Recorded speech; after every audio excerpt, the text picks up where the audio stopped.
পরিবারকে সময় না দেন, বউকে বলেন না আমার সময় নাই, ছেলে মেয়েকে বলেন দেখার সময় নাই, উনি অনেক দিনের কাজে ব্যস্ত, তাহলে এই হুজুরের বিয়ে করাই উচিত হয় নাই, বিয়ে করা উচিত হয়।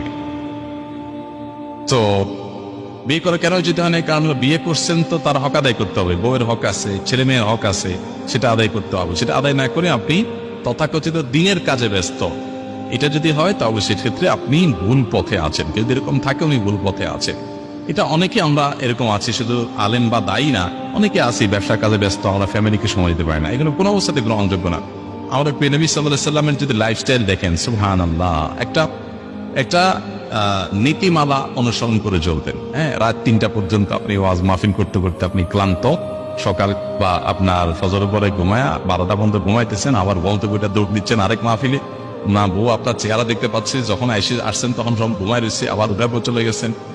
তো এইভাবে আপনি হিন্দুস্তান করে মাসকে মাস কাটাচ্ছেন, এটা ইসলাম না। আপনি নবী সাল্লাল্লাহু আলাইহি ওয়াসাল্লাম দেখেন, ওনার চেয়ে বেশি দাওয়াতের কাজ করেছেন।